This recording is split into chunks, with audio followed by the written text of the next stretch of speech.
Sunday horror special.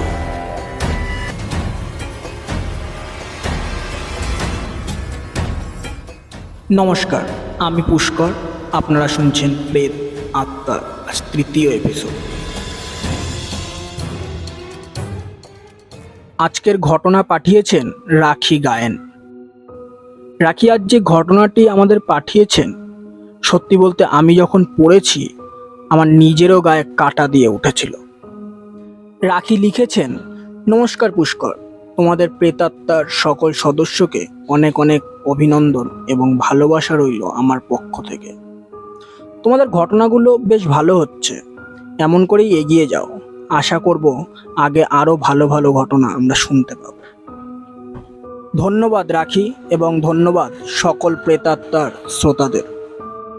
বেশ কয়েকদিন ধরে ভাবছিলাম তোমাকে একটা ঘটনা পাঠাবো, কিন্তু সময়ের অভাবে হয়ে উঠছিল না। আজকে একটু ফ্রি ছিলাম, তাই লিখে পাঠিয়ে দিলাম। ভালো লাগলে তোমাদের চ্যানেলে শুনিও।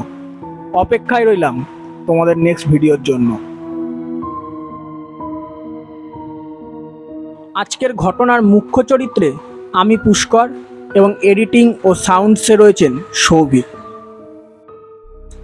ঘটনাটা 2023-এর মাঝামাঝি সময় দিয়ে ঘটেছিল। সেদিন বাড়িতে আমি আর বাবা ছাড়া কেউ ছিল না। বাবা একটা পাশের রুমে থাকে। সেই ঘরে যেতে হলে আমাদের ঘর থেকে বেরিয়ে উঠোন পার করে তারপর ওই ঘরে যেতে হয়। তো সেদিন মা আর দিদি বাড়ি না থাকায় আমি ঘরে একাই ছিলাম। রাত 11টার দিকে সাগর আমাকে ফোন করে। ঘটনার সুবিধার্থে বলে নেই, সাগর হলো আমার বেস্ট ফ্রেন্ড। আমাদের বাড়ির থেকে একটু দূরেই ওর বাড়ি। তো ঘন্টা দেড়েক কথা বলার পর সাগর আমাকে বলে, আচ্ছা শোন না, আমি খেয়ে দিয়ে তারপরে তোকে ফোন করছি। এই বলে সাগর ফোনটা রেখে দেয়।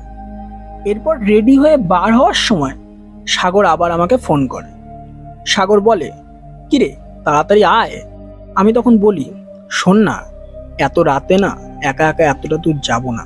তুই একটা কাজ কর, আমাদের বাড়ির সামনে ওই দোকানটা আছে না, ওখানটায় আয়। সাগর বলে, ঠিক আছে, তুই একটা কাজ কর, আসার সময় একটা জলের বোতল আনিস, খুব জোর জল তৃষ্ণা পেয়ে গেছে। এই বলে সাগর ফোনটা রেখে দেয়। তারপর আমি সাগরকে ঘুরিয়ে আবার ফোন করার সময় সাগরের যে নম্বরটা আগে থেকেই আমার কাছে ছিল সেটাতেই কল করি। সাগরকে বলি, কিরে তুই দোকানের সামনে এসেছিস? সাগর একটু অবাক হয়ে উত্তর দেয়, আমি কোন দোকানের সামনে যাব আবার? আমি বলি, কেন রে, যেখানটা আসতে বলেছিলাম সেখানে এখনো আসিসনি তুই? সাগর বলে, তোর সাথে তো সেই ফোন রাখার পর এখন কথা হচ্ছে, আর আমি তো বাড়ির পাশে পুজো হচ্ছে সেখানে আছি। আমি সাগরকে বলি, একটু আগেই তো তুই আমার সাথে কথা বলছিলিস। সাগর বলে, তোর কোনো ভুল হচ্ছে, নম্বরটা ভালো করে দেখ, অন্য কারোর সঙ্গে হয়তো কথা বলছিলিস। আমি নম্বরটার দিকে তাকিয়ে দেখি নম্বরটা 0 দিয়ে শুরু, 13 সংখ্যার নম্বর। আমি সাগরকে সবটা খুলে বলি। সাগর আমার দিয়ে নম্বরটা নিয়ে কল করে দেখে নম্বরটায় কোনো কল যাচ্ছে না। সাগর আমাকে বলে, নম্বরটা ভুল, এই নম্বরে কোনো অস্তিত্বই নাকি নেই। এই শুনে আমি বলি, দাঁড়া, তাহলে আমি কল করে দেখছি। কিন্তু যখন আমি কল করছি তাতে ফোন ঢুকছে, কিন্তু কনফারেন্স করার আগেই ফোনটা কেটে যাচ্ছে। সাগর আমাকে বলে, আবার যদি আমার কাছে ফোন আসে তাহলে যেন বাইরে না যাই। এই বলে সাগর ফোনটা রেখে দেয়। আমিও আর বাইরে যাইনি। বেশ কিছু সময় পর সেই একই নম্বর দিয়ে আবার ফোন আসতে শুরু করে। আমি প্রথমে একবার তুলিনি, তারপর ফোনটা তুলতেই সেই একই গলার আওয়াজে বলে ওঠে, কিরে রাখি, আর কতক্ষণ অপেক্ষা করাবি, তাড়াতাড়ি আয়। আমি বলি, এত রাতে এখন আর বের হতে পারবো না রে, তুই একটা কাজ কর, কাল সকালে আসিস। এই বলে আমি ফোনটা কেটে দেই। তারপর বারবার করে ফোন আসতে থাকে। শেষে আমি বাধ্য হয়ে ফোনটা উঠাতেই ওপাশ থেকে বলে ওঠে, তোর বাড়ির সামনে আমি দাঁড়িয়ে আছি, তাড়াতাড়ি বাইরে আয়, আমার জল তৃষ্ণা পেয়েছে খুব জোর। তখন আমি বলি, আমি আসতে পারবো না বলছি না, তুই কালকে আসিস। এই বলে আমি ফোনটা আবার কেটে দিই। কিন্তু তবুও ফোন আসা বন্ধ হয় না। সাগরকে ফোন করে জানালে সাগর আমাকে বলে সিম আর ব্যাটারিটা ফোন থেকে খুলে রেখে দিতে। আসলে আমার ফোনটা কিপ্যাডের ছিল। সাগরের কথা মতো আমি তাই করি, ফোনের থেকে সিম আর ব্যাটারিটা খুলে ফোনটা ফ্রিজের উপরে রেখে দেই। এরপর বেশ কিছু সময় শান্ত থাকে, কিন্তু হঠাৎই আমার ফোন বেজে ওঠে, জোরে জোরে ভাইব্রেশন হতে শুরু করে। আমি ঘাবড়ে গিয়ে তাড়াতাড়ি ফোনটার কাছে গিয়ে দেখি ফোনটার ব্যাটারি আর সিমটা পাশেই খুলে রাখা। তবুও কি করে আমার ফোনে ফোন ঢুকছে, এসব দেখে আমি বেশ ভয় পেয়ে যাই।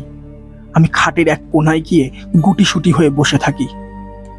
এরপর হঠাৎ দেখি ফোনটা একা একাই রিসিভ হয়ে গিয়ে লাউড স্পিকার হয়ে গেল, আর কেউ যেন ওপাশ থেকে সাগরের মতো গলা করে রেগে গিয়ে বলছে, তুই দরজা খুলবি নাকি আমি ভিতরে আসতে বাধ্য হব? আমার জল তৃষ্ণা পেয়েছে, তুই না আসলে আমি কিন্তু দরজা ভেঙে ভিতরে ঢুকতে বাধ্য হব। এরপর জোরে জোরে দরজা ধাক্কাতে থাকে। আমি প্রচণ্ড ঘাবড়ে যাই, ভয়ে আমার সারা শরীর থরথর করে কাঁপতে থাকে, আর সারা শরীরে রক্ত যেন হিম হয়ে গেছে। এমন হতে হতে কখন যেন ভোর 5টা বেজে গেছে। বাবা এসে দেখে আমি বিছানার এক কোনায় গুটিসুটি হয়ে বসে আছি। বাবা জিজ্ঞেস করে, কিরে তুই এখনো ঘুমাসনি? আমি বাবাকে বলি, না ঘুম আসছে না। বাবা আবার জিজ্ঞেস করে, তোর কি শরীর টরীর খারাপ হয়েছে? আমি বলি, না না তেমন কিছু না। তারপর বাবা বেরিয়ে যায় কাজে। এরপর একটু বেলা হলে আমি ফোনটা অন করি। অন করে দেখি রাত থেকে বেশ অনেকগুলো মিস কল এসছে, তার মধ্যে মা, দিদি, সাগর আর সেই নম্বরটা দিয়ে। কিন্তু সকালে যখন আমি নম্বরটায় কল ব্যাক করছি, নম্বরটার নাকি কোনো অস্তিত্বই নেই। এরপর কোনোদিনও আর ওই নম্বর দিয়ে ফোন আসেনি।